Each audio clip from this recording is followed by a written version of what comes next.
మిమ్మల్ని డాష్ మీద కూడా ఆ కొంత డయాస్ మీదనే మిమ్మల్ని ఒక అవమానంగా అంటే మాట్లాడారు. ఏంటంటే ఈ రాజయ్య ఎప్పుడు వరంగల్ వచ్చినప్పుడు హెల్త్ యూనివర్సిటీ ఇస్తా తెస్తా అంటాడు, ఈయన నుంచి అయిద్దా, అందుకనే ఒళ్ళు దగ్గర పెట్టుకొని మాట్లాడమని అంటానని చెప్పేసి అప్పుడు మాట్లాడినప్పుడు తెల్ల వరకు దాదాపు 200-300 దిష్టి బొమ్మలు తగలబడ్డాయి కేసీఆర్.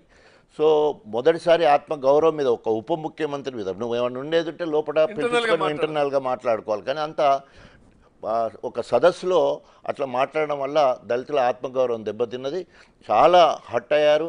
అనేక దళిత సంఘాలు, ప్రత్యేకంగా మాదిగ సంఘాలన్నీ కూడా తెల్లారి వరకే దిష్టి బొమ్మలు తగిలే కార్యక్రమం చేశారు. నేను అప్పుడు సంగారెడ్డి ఇన్ఛార్జిగా ఉన్నాను ఎంపీ ఎన్నికలు, బై ఎలక్షన్లో. లోక్సభ ఎన్నికలు. సో అక్కడ ఉంటే కేటీఆర్ గారు సుమన్ను నా దగ్గరికి రాయవారికి పంపి, పెద్ద సార్ చాలా బాధపడుతుండ్రు, ఏదో ఒక ఖండనీయాలే, బాగా టీవీలలో రియాక్షన్ బాగా అవుతుంది, కృష్ణమాదిగా రియాక్ట్ అయ్యిండు, అందరూ అన్ని సంఘాలు రియాక్ట్ అవుతున్నాయి, ఏదన్నా ఇవ్వాలంటే అప్పుడు మళ్ళీ నేను తెలంగాణ భవన్కి వచ్చి అక్కడ క్యాబినెట్ అంటే క్యాబినెట్కు ముఖ్యమంత్రి తండ్రి లాంటోడు, మేమందరం కూడా కొన్ని కొడుకులాగా ఉంటాం కాబట్టి తప్పులు జరిగినప్పుడు తండ్రి మందలిస్తుంటాడు అట్లా, అంతేగాని దాన్ని వేరే కోడిగుడ్డు మీద ఇంటికెళ్ళి వీకే ప్రయత్నం చేయొద్దు, ఇది కుటుంబ సమస్యలాగా చూడాలి తప్ప దయచేసి దీని మీద ఇంకా ఫర్దర్గా ఎలాంటి ఏమంటారు విమర్శలు చేయకూడదు.